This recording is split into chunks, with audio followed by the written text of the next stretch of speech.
नमन एक दुकान में काम करता था। उसके पास एक छोटी सी जमीन थी जो किसी काम नहीं आ रही थी, इसलिए वो माँ से वहाँ एक ढाबा खोलने की कहता है। मैंने 5 साल दुकान में काम करके कुछ 60,000 रुपए जोड़े हैं और ढाबा खोलने में करीब 1 लाख रुपए लगेंगे, और इतने रुपए आएंगे कहाँ से? तुम चाहो तो चाचा से 40,000 रुपए उधार ले ले। तू तो जानता ही है तेरा चाचा कैसा है।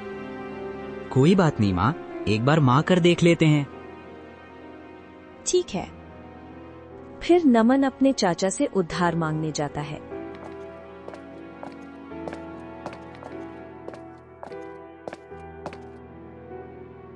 ₹40,000 तो बहुत होते हैं, इतने रुपए तुम लौटा पाओगे? हाँ चाचा जी, मैं आपको साल भर में ही 40,000 रुपए लौटा दूंगा। बेटा 40,000 रुपए ले रहे हो साल भर के लिए, तो ब्याज मिला के कम से कम 40,000 रुपए तो होगा ही। ठीक है, तो फिर मैं आपको 40,000 रुपए लौटा दूंगा। चाचा नमन को 40,000 रुपए उधार दे देते हैं और नमन कुछ ही दिनों में अपनी जमीन पर एक ढाबा खोल लेता है। बस अब देखना माँ, कैसे मैं इस ढाबे को इस गांव का सबसे अच्छा ढाबा बना दूंगा। नमन का ढाबा और वहाँ का खाना सभी को पसंद आ रहा होता है और कुछ दिनों में ही उसके ढाबे पर भीड़ लगने लगती है। उसकी कमाई बढ़ने लगती है, जिसे देखकर उसकी चाचा को बहुत जलन होती है। अगर मुझे पहले पता होता कि ये उन रुपयों से ढाबा खोलने वाला है तो मैं इसे रुपए देता ही नहीं, लेकिन अब देखना कैसे मैं इस ढाबे पर अपना हक जताता हूँ। बस चाचा जी, आपने जो रुपए दिए थे उनमें कुछ अपने रुपए मिलाकर मैंने ये ढाबा खोल लिया है। अब जब तुमने मेरे रुपए इस ढाबे में लगाए तो इस ढाबे में मेरा भी तो हिस्सा हुआ ना? आपका हिस्सा मैं समझा नहीं चाचा जी। इस ढाबे में सिर्फ तुम्हारा रुपया थोड़ी ना लगा है, इसमें मेरा भी रुपया लगा है ना। तो अब जितना तुम्हारा हक है इस ढाबे पर, उतना ही मेरा भी। नहीं चाचा जी, माना मैंने आपसे उधार लिया है, लेकिन मैं इस ढाबे में आपको हिस्सा नहीं दूंगा। अच्छा, मैं तेरी माँ से बात करता हूँ।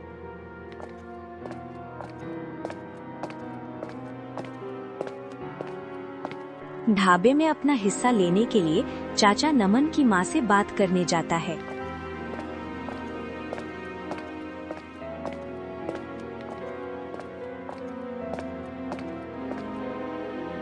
देखिए, रुपए तो मैंने लगाए हैं और मेरे रुपयों के बिना ये ढाबा खुलता ही नहीं, तो इस हिसाब से ढाबे में मेरा हिस्सा तो हुआ ना। तो जो रुपए आपने दिए हैं वो रुपए आपको लौटा दिए जाएंगे, लेकिन इसके बदले हिस्सा थोड़ी ना दे दिया जाएगा। अब ये तो आप लोग गलत कर रहे हैं। अब जैसा भी आप सोचो, लेकिन ढाबे में आपको हिस्सा तो नहीं मिलेगा। फिर चाचा वहाँ से चले जाते हैं।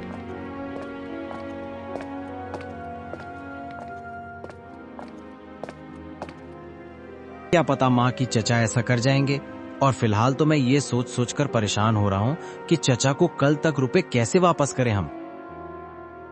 नमन सारी रात चिंता में बिता देता है कि वो रुपए कैसे वापस करे। अगली सुबह जब वो ढाबे पर जा रहा होता है। तूने सोचा कैसे रुपए लौटाएंगे? पता नहीं माँ, अब मुझे तो ऐसा लग रहा है जैसे मेरी इतनी सारी मेहनत खराब हो गई हो, कहीं मुझे ढाबा बंद ना करना पड़े। तभी माँ नमन को अपनी पहनी हुई 2 अंगूठियाँ उतार कर दे देती है। ये ले, इन्हें जाकर गिरवी रखा। लेकिन माँ, ये अंगूठियां तो बहुत पुरानी है और पिताजी ने खास तुम्हें दी थी। हाँ सही बात है, लेकिन इस समय तो ये ढाबा भी बहुत खास है। ये तो तेरे पिता की खरीदी हुई जमीन पर है और इसे बनाया भी तूने है, इसीलिए इसमें तो 2 खास बातें हैं ना। माँ की ये बात नमन को थोड़ा भावुक कर जाती है और उसकी आंखों में आंसू आ जाते हैं। अरे तू रो क्यों रहा है? बल्कि तुझे तो खुश होना चाहिए कि तूने बिना किसी की मदद के ही ढाबा खोल लिया। वो सुनार की दुकान जाकर माँ की अंगूठियाँ गिरवी रखाता है।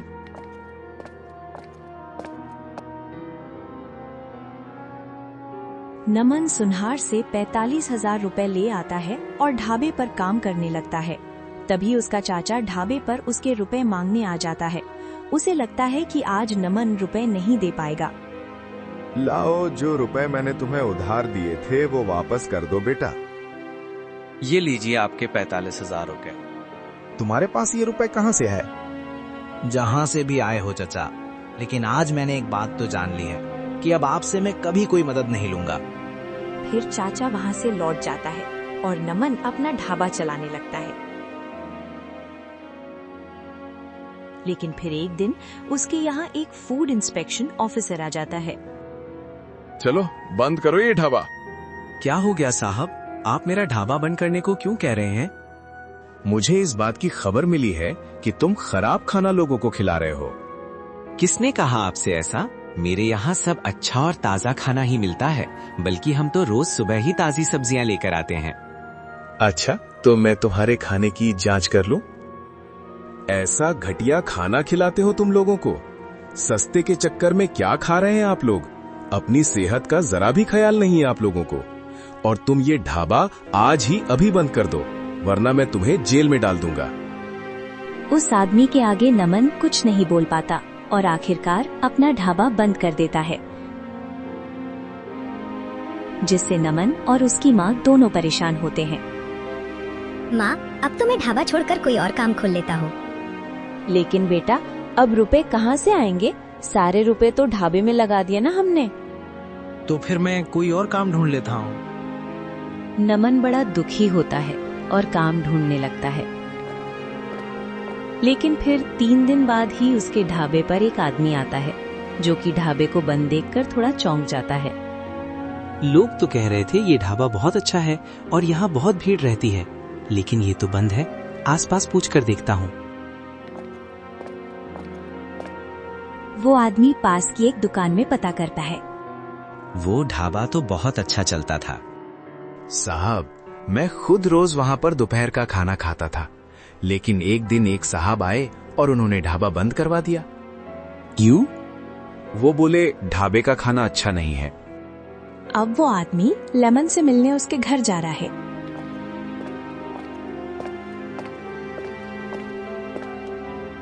तुमने अपना ढाबा क्यों बंद कर दिया?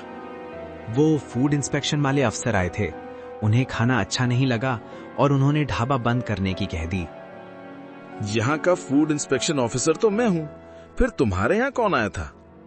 फूड इंस्पेक्शन वाले अफसर आप हैं? हाँ, और इसलिए मैं आज तुम्हारे यहाँ खाने की जांच करने आया था। मैं तो जानता नहीं साहब, उन्होंने मुझसे कहा कि वो अफसर हैं, तो मैंने मान लिया। खैर, तुम परेशान मत हो और फिर से अपना ढाबा खोल लो। और सुनो, ये लो मेरा नंबर। अगर कोई भी तुम्हारे यहाँ आता है खाने की जांच करने के लिए, तो मुझे तुरंत फोन कर देना। मैं यहाँ थोड़ी देर में ही आ जाऊंगा।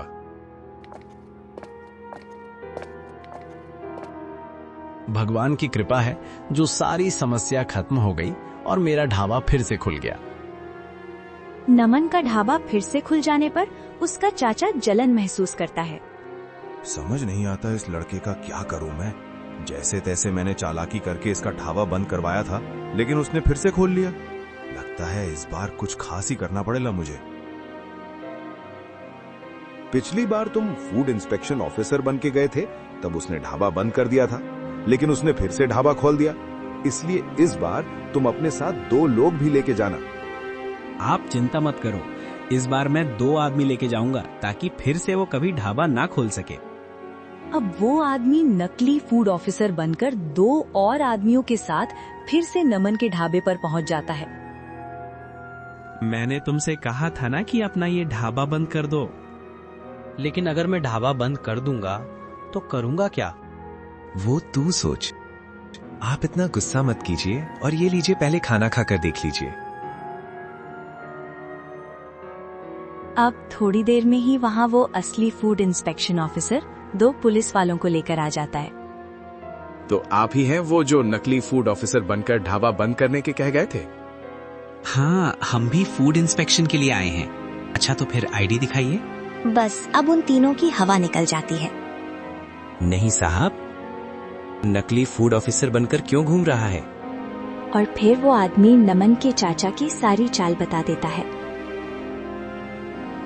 जिसके बाद सभी उसके चाचा के घर पहुंच जाते हैं और पुलिस चाचा के साथ साथ उस नकली फूड ऑफिसर को भी जेल में डाल देती है। घर पहुंचकर ये सारी बात नमन अपनी माँ को बताता है। मैं तो पहले से ही जानती थी कि वो हमारे लिए बुरा ही सोचते हैं। अच्छा हुआ माँ जो पुलिस ने उन्हें जेल में डाल दिया।